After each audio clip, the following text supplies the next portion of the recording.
Few things are more unsettling than a missing person case with visible evidence. This is particularly true in those cases where a person's last moments are captured on video. Thanks to a massive increase in available technology, though, this is all too often what happens.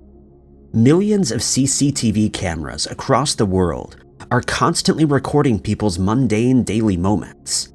In some terrifying cases, though, these moments would be their last, and the video footage of these unsuspecting individuals is all that's left for investigators to attempt to unravel an unsolved true crime mystery. Number 5. On Saturday, December 10th, 2022, Melissa McDevitt missed her flight. Melissa, a 38-year-old transplant to Victoria, the island capital of the Canadian province of British Columbia, had plans to visit her family in North Carolina on the southeastern coast of the United States. She spoke to them on Thursday, December 8th, and confirmed she would travel from Victoria to Vancouver to board a lengthy US-bound flight. Her tickets were booked, and she gave no indication that anything unusual was going on, or that she was unsure about visiting. But for some reason, Melissa missed the plane, and she didn't contact anyone about it. Her concerned family investigated. Had she perhaps been held up in Victoria? Was the ferry from the island to the Vancouver airport delayed? But no, it wasn't. And even more concerningly, Melissa had failed to board the ferry in the first place. As far as anyone knew, she had not left Victoria. This behavior was extremely out of character for Melissa, who is dependable and usually keeps in regular contact with her loved ones. Her family reported her missing to the Victoria Police Department, who quickly activated a search for the slight woman and her 2015 Subaru Forester, which has American license plates from North Carolina.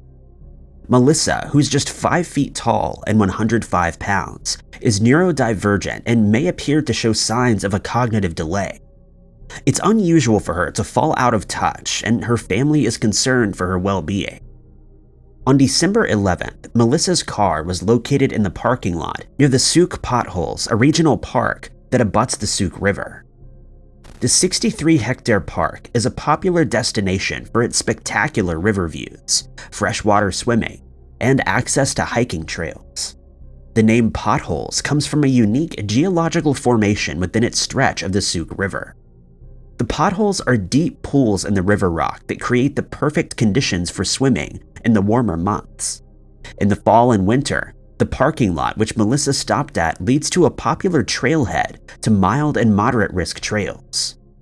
According to friends and family, Melissa is an avid hiker who would be more than comfortable on the intermediate trails in the Souk area. A Facebook group for hikers in the Smoky Mountains, a national park located near to Melissa's family's home in North Carolina, shared that she knew the mountains better than most, and traveling without a map or compass was easy for her. A friend named Deanna Davis wrote that Melissa was less than 100 miles from becoming the next 900-miler, an elite group of fewer than 1,000 hikers who have hiked every trail in the Great Smoky Mountains National Park. However, Melissa may not have known the Canadian wilderness as well as she knew the Smokies, and even experienced outdoorsmen know that as little as a wrong step off the trail can lead to disaster. Canadian police quickly came to suspect that something Melissa hadn't planned for had delayed her exit from the park. Police combed through surveillance footage from a camera stationed at the gravel parking lot. On December 11th, they found their first clue. CCTV footage from December 9th had captured Melissa's movements. At approximately 2 p.m. on the 9th, her small figure can be seen on the footage walking briskly towards the trailhead at the edge of the parking lot. She's wearing a burgundy, long-sleeved top or coat and blue pants. In her hands, she's holding what appears to be 2 metal hiking poles. The video footage is grainy, but she does seem to be wearing a hat. A Facebook page that appears to belong to Melissa shows her wearing a similar hat in the profile picture. However, Melissa suffers from alopecia and is known to wear a variety of wigs. She also may have short rainbow-dyed hair, which appears to be concealed in the recording. No one else is visible in the footage, and Melissa enters the trailhead and vanishes from sight with seemingly no concerns. This is the last time she was seen. According to a spokesperson for the Royal Canadian Mounted Police, or RCMP, there's been some concern among searchers that Melissa did not appear to be prepared for an overnight stay in the wilderness, let alone one of any duration. Although she was last sighted just one day before she was reported missing, it's now been nearly a month with no trace of her. In addition, every single night in the Canadian wilderness in December would have been difficult without the appropriate gear. Because Melissa was a regular hiker, she would have known this and would likely have not planned to stay in the park after dark or overnight with just the items that she carried on December 9th. Therefore, investigators' leading theory is that something happened that was not planned. As early as December 11th, search and rescue crews began aerial scans and ground searches of the Souk potholes. However, searches were complicated by freezing weather conditions, as well as the aftermath of a major windstorm that may have led Melissa to seek shelter on the night of the 9th. The first searches turned up no sign of the missing woman. The following weekend, nearly 200 individuals convened on a 6-kilometer search of the area of the park nearest to Melissa's vehicle. The volunteers, who represented 17 groups, brought a variety of resources including trucks, ATVs, helicopters, and canines. Melissa's family also flew in from North Carolina to aid in the search, including her father, Tom McDevitt. According to Paul Berry, president of the Comox Valley Search and Rescue Organization, the primary theory that searchers were operating under was that Melissa knew at some point on her hike that she had to turn around and return to her car before darkness fell. Thus, searches concentrated most heavily on the area nearest to the lot. However, no traces of the woman were found, even after hundreds of hours of work. On December 9th, 2022, Souk RCMP suspended the active ground search for Melissa after 9 days. Police do continue to investigate her disappearance in other ways, and her friends and loved ones hope for an update in her case. The RCMP asks that anyone with information about Melissa's whereabouts or her movements on the afternoon of December 9th should call the Souk office at 250-642-5241. Number 4. Devonte Van Morgan was captured on 10 surveillance cameras at 6 different locations on the morning of his mysterious disappearance. Yet, despite the abundance of footage, the young man managed to vanish without a trace, baffling experts who have been attempting to find him for over 2 years. 29-year-old Devonte lived in San Francisco, but went missing from the town of Mount Shasta, hundreds of miles north. He had reportedly traveled to the region to relax and unwind with his girlfriend, whose name has not been released. According to the young man's mother, Terry Barnes, he had been seeking spiritual healing on the couple's retreat. Terry last spoke to her son on May 3rd, 2020, after he attended a funeral for his cousin. Terry, who lived out of state, was unable to attend the funeral in person. While they were on the phone, Devonte told her about his plans to drive north for a vacation that evening. Terry thought it was unusual as she knew her son to be a homebody, but figured that Devonte needed some space to unwind. For at least 2 weeks, Devonte and his girlfriend stayed at the Cold Creek Inn on North Mount Shasta Boulevard. It's unclear what the couple did on their first days in town. However, on May 4th, they reportedly had a major disagreement. Their argument was so intense that they decided to call it quits and end the relationship, but they stayed together in the motel that night anyway. On the morning of May 5th, Devonte's girlfriend woke up early to go and see the sunrise. Devonte was still sleeping in the hotel room when she left. As she got back around 9 a.m., she saw him leaving, but he seemed upset, and the pair intentionally ignored one another and did not speak. She later told the police that this was the last time she had ever seen him. Devonte's girlfriend is one of the only sources of information about how he may have been feeling and what he was thinking for those few days in May. Although his mother Terry said that he needed to unwind when he went on the trip, she didn't know anything was amiss between the two. In addition to his girlfriend's testimony, though, investigators uncovered another source of evidence: a number of surveillance cameras that captured nearly a full hour of footage of Devonte's movements on that May morning. CCTV footage from the hotel parking lot confirms that Devonte left at approximately 9 a.m. on May 5th. Between 9 and 10 a.m. that day, he was picked up by a number of local cameras, including one stationed outside of the police department in town. The footage showed him traveling through the downtown area for a distance of approximately 2.25 miles before seeming to head out of town. In the footage, Devonte is seen wearing a long-sleeved black shirt, black pants, and slide sandals. He appears to be holding a drink and walking with some intention, even though he was not following a particular route.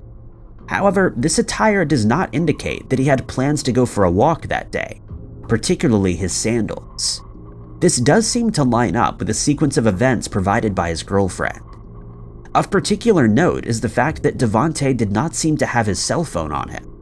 The device last pinged near Oakland, California on May 3rd, 2020, when he spoke to his mother. It's not been turned on since. Additionally, his bank accounts have not been used since May of 2020. After 10 a.m. on May 5th, his trail goes cold. Devonte had never been to Mount Shasta before and was not familiar with the area. He may not have known where he was going when he began his walk, and it's possible that he got lost or potentially met with foul play. His loved ones, including his mother, believe he would not have voluntarily chosen to leave without letting them know. Terry has told police that she suspects Devonte's girlfriend knows more than she is saying. She's spoken tirelessly to investigators and reporters to promote her son's case, and a number of those who have learned about Devonte's story also suspect that someone knows more than they're letting on. This includes Crawlspace Media's Tim Pilleri, who spoke with Terry on the Missing Person podcast in late 2022. Terry also maintains an active TikTok page under the name Mama T, where she regularly shares videos about her son. Her videos have amassed thousands of views, yet since May of 2020, there's been limited progress in the still ongoing investigation, and Devonte's whereabouts remain unknown. Devonte is described as African American with short black hair and brown eyes. He walks with a slight limp and has a number of tattoos, including one on his left hand. Anyone with information about his whereabouts is asked to contact the Mount Shasta Police Department at 530-926-7540. His family is offering a $25,000 reward for information that leads to his location. In addition, Terry continues to regularly update her TikTok page with information and photos, and asks for those interested in the case to follow and share in order to spread awareness. Number 3. The last sighting of Guma Agir was captured on home surveillance footage at his private dock on 10th Street. Guma, an eccentric millionaire from Florida, left his Fort Lauderdale home at sunset in June of 2012. He was traveling on his 30-foot boat, the TT Zion. A neighbor saw the boat speeding and leaving a rather large wake in the quiet canals of the area. Later, another boat captain reported seeing the TT Zion heading for open water and wave jumping over the sea swells. The weather that evening was rough, and a small craft advisory had been issued. 20-mile-per-hour winds and intermittent thunderstorms meant that Guma was likely alone as he headed out to sea. The following morning, his abandoned boat washed ashore. Guma was no longer in it. In the more than 10 years since, no additional clues have led to any sort of conclusive evidence about what might have happened to Guma, or why he went out on the boat that night. He simply vanished, but whether into the open ocean or of his own accord, investigators may never know. Guma was born in Brazil in 1977. As a young child, he moved to Florida with his family, where he did his best to assimilate into American culture. He earned money as a caddy at local country clubs, played competitive tennis in Deerfield Beach, and enrolled at the ultra-Christian Westminster Academy. He eventually got a tennis scholarship to Clemson University, where he lasted just a year before dropping out. According to friends and instructors from this time period, Guma took minor setbacks heavily and seemed to struggle under the pressure of social expectations. Seeking direction as a young man, Guma connected with an influential figure, his maternal uncle, a New York financier named Thomas Kaplan. Guma's father was an evangelist Christian and had raised his children in that tradition. However, his mother was born Jewish and her family still practiced. Guma seemed to find strength in that faith. Thomas, who was influential in the New York Jewish community, welcomed his nephew into the fold with open arms. Thomas mentored Guma both in spirit and in practice. He helped the younger man get a foothold as a broker on Wall Street and taught him about the oil and gas trade. Thomas also opened Guma's eyes to the Jewish faith, and in 2002, Guma joined an Orthodox synagogue in Fort Lauderdale. Around this time, Thomas sent Guma to Houston to look into investing into unproven oil ventures known as wildcats. Guma and Thomas believed that they could make money on a risky bet that involved drilling new areas for oil and gas. While in Houston, Guma signed on to plumb the depths of an ancient riverbed located deep beneath the Texas prairies.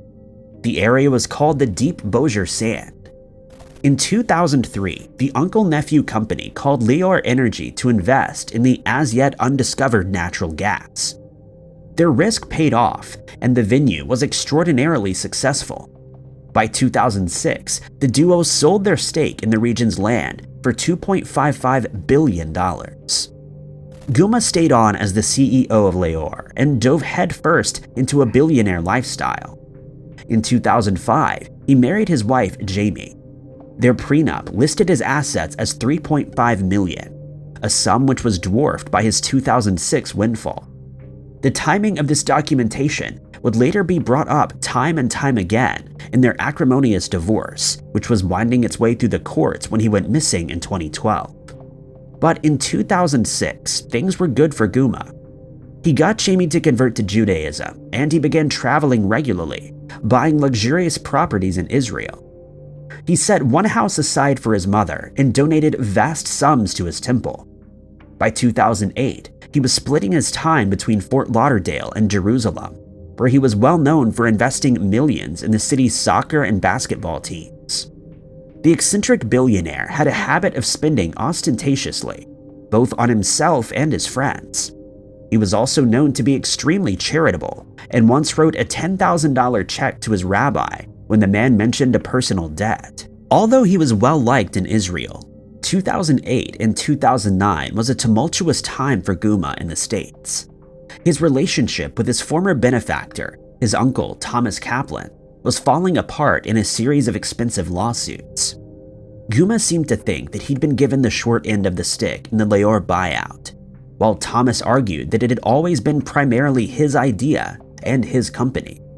These intrapersonal stresses seemed to weigh heavily on Guma. Like with his tennis experience in college, he seemed to fixate on minor slights.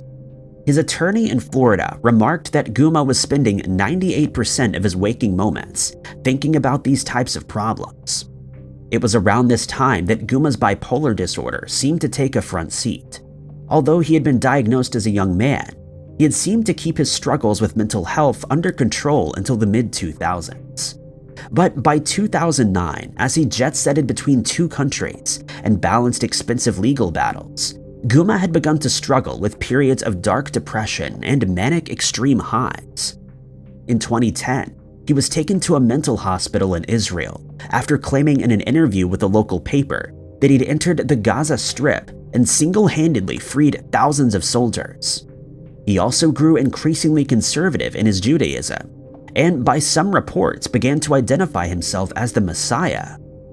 In 2011, Jamie filed for divorce, citing domestic violence and irreconcilable differences. In June of 2012, Guma was facing a series of stressful, high-profile lawsuits. Perhaps he was seeking to unwind and relax when he stepped foot on his fishing boat on the evening of June 19th. Perhaps he intended to get away from the pressures of life. Whatever his motive, it's not revealed by the only piece of evidence left behind: the CCTV footage collected from cameras around his property. In the first clip, Guma can be seen pacing back and forth along a pathway in his front yard.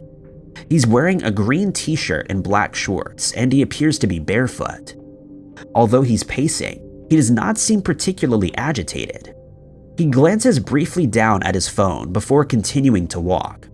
The footage is timestamped 6:30 p.m. The next clip was recorded just before 7 p.m.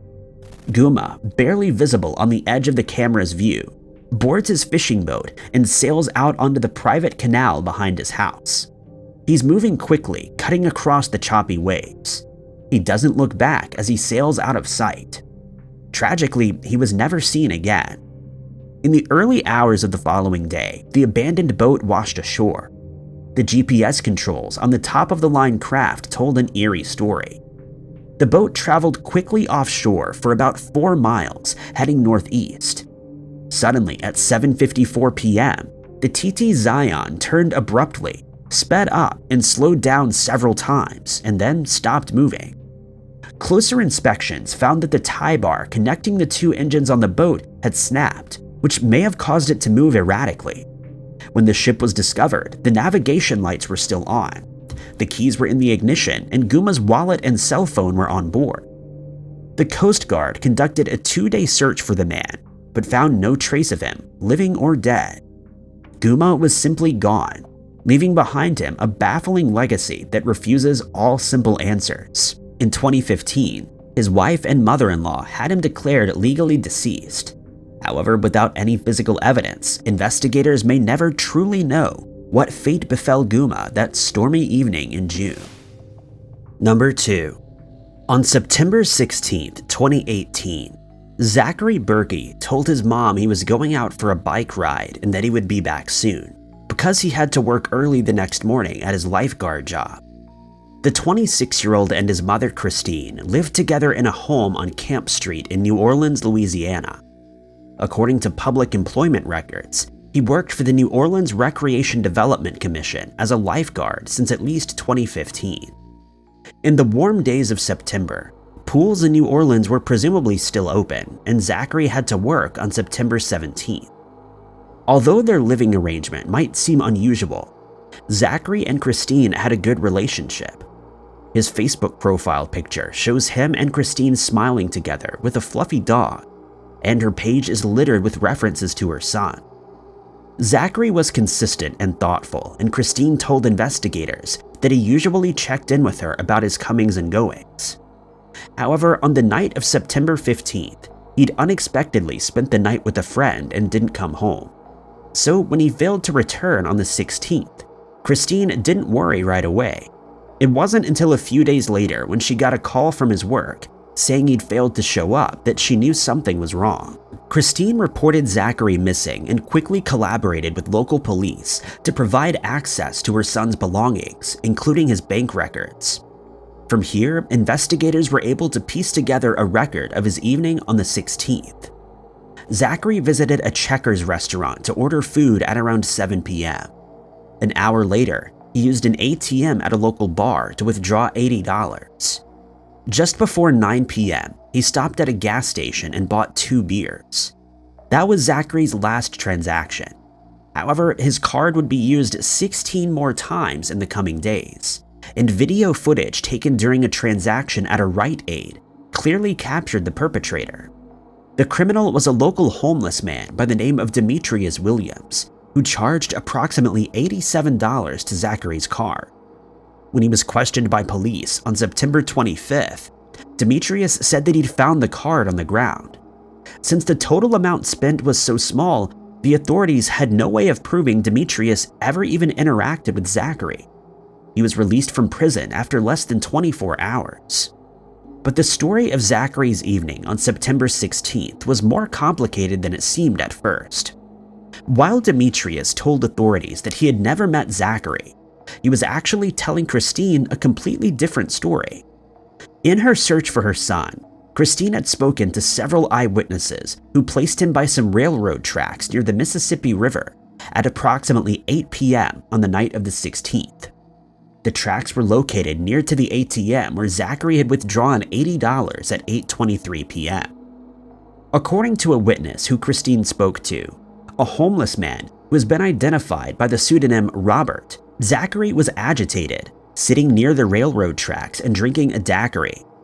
Zachary eventually approached Robert and a group of men who were hanging out in the area and struck up a conversation. According to Robert, Zachary was looking for drugs. Robert also told Christine that Zachary had discussed his love for dogs and that he had to be at work at 8 a.m. at the rec center the following morning. In addition, when Christine showed the man a photo, he was able to positively ID Zachary. Because of this, Christine was confident that Robert was telling the truth. Her son had been there that night. One of the men who was hanging out with Robert and Zachary was none other than Demetrius Williams. Robert told Christine that Zachary left the area with Demetrius, and that was the last time he saw him. He also told Christine where to find Demetrius, who was not so willing to talk. After at least 2 excursions in the area of town where Robert had said Demetrius hung out, Christine finally found him hanging out in a public park on September 23rd.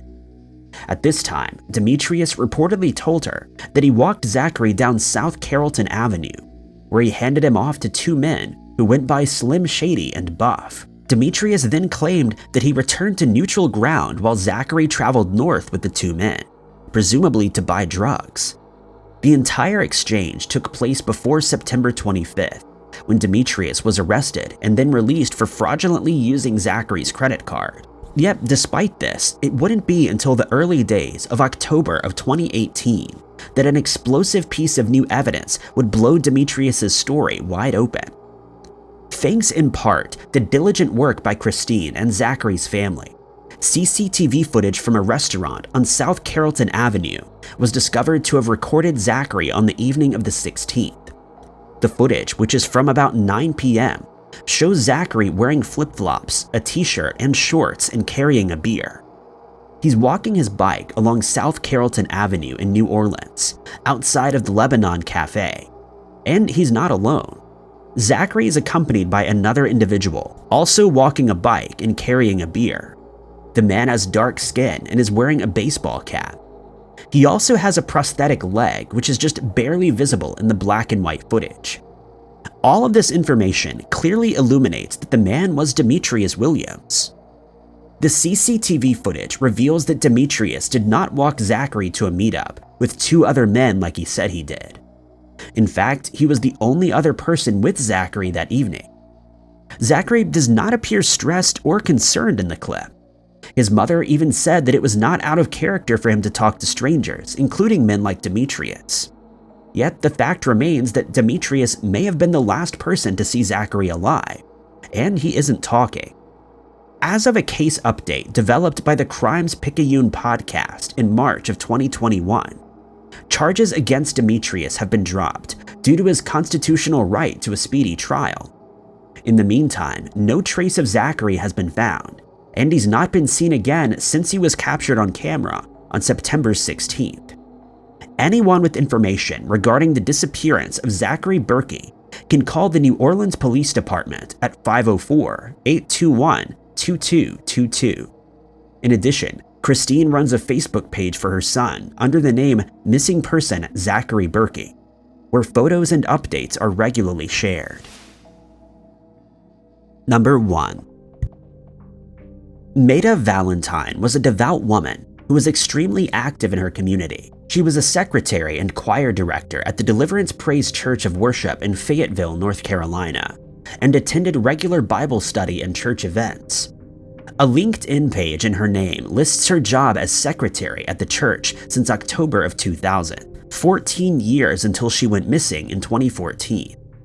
Her son DeMario described her as a loving woman who would take care of you if you needed help. Meda especially loved children and was always taking care of kids at church. Because she had such a strong community, her absence from a planned event on October 29, 2014 was immediately missed. Although she had last spoken to her mother on October 28th, Meda's loved ones knew right away that something wasn't right with her. It was completely unlike her to disappear. Not only that, but Meda had seemed off when she talked on the phone on the 28th, at around 10:30 p.m. Her mother has said that she seemed confused and that their strange conversations were full of Meda speaking in riddles. Unfortunately, the exact details of what Meda and her mother talked about are unknown. However, it does seem that something unusual was going on. Meda's family reported her missing to the Fayetteville police on the evening of October 29th. The strange sense of unease felt by community members was compounded when Meda's pastor revealed that the 44-year-old mother of 3 had been fearful. She'd been asking a church member to accompany her home and had also wanted to take different routes to avoid detection. Although Meda didn't say who might have been watching her, those in her life had their suspicions. It was her on-again, off-again partner, Reginald McDowell, who, as of October of 2014, was most decidedly off. Reginald and Meda had met in high school, and the pair's relationship had been rocky from the start. However, they had at least one child together, which may explain why Reginald remained in Meda's life for so long. By 1999, though, Meda was dating someone new, a man named Kenneth Thompson. Acting perhaps in a rage, Reginald kidnapped Meda and Kenneth from her home and proceeded to bind and gag Kenneth before stuffing him into the trunk of Meda's car. For this offense, he was charged with 2 counts of first-degree kidnapping, 1 count of burglary, and 1 count of shooting into an occupied vehicle. In 2001, he was sentenced to 15 years behind bars. However, he was released after serving only 10, and he and Meda reconciled in 2011. This time, the relationship lasted until October 11, 2014, when Meda reportedly decided once again to end things with Reginald. He was unhappy with her decision and visited her home after the breakup. However, Meda refused to let him inside. Just days later, she vanished. Reginald was quickly a person of interest in Meda's missing person case, and his involvement was confirmed by terrifying CCTV footage taken from outside of Meda's apartment building, located off of Old Wilmington Road. In the horrifying 34-second clip, Meda can be seen returning to her apartment after a community watch meeting. It's dark outside, and she's wearing dark clothing while carrying something in her arms, which may be a piece of paper or a flyer. She pauses at the edge of the sidewalk for a few seconds, looking around, before she briskly walks into the building. The video has no sound, and it's difficult to tell if she says anything while she's stopped. Meda is the only person in sight, and for approximately 3 seconds, the frame is empty. Then, from behind a car near where Meda stopped, a figure darts quickly out of the darkness. Running at what appears to be full tilt, the man enters the building at the same doorway Meda walked through just seconds prior. The implications are chilling. Although the footage is grainy, authorities believe the running figure is Reginald McDowell. The security video is reported to have been taken at approximately 5:30 p.m. on October 28th. If this was the case, it's possible that Reginald was in Meda's apartment with her while she spoke to her mother on the phone.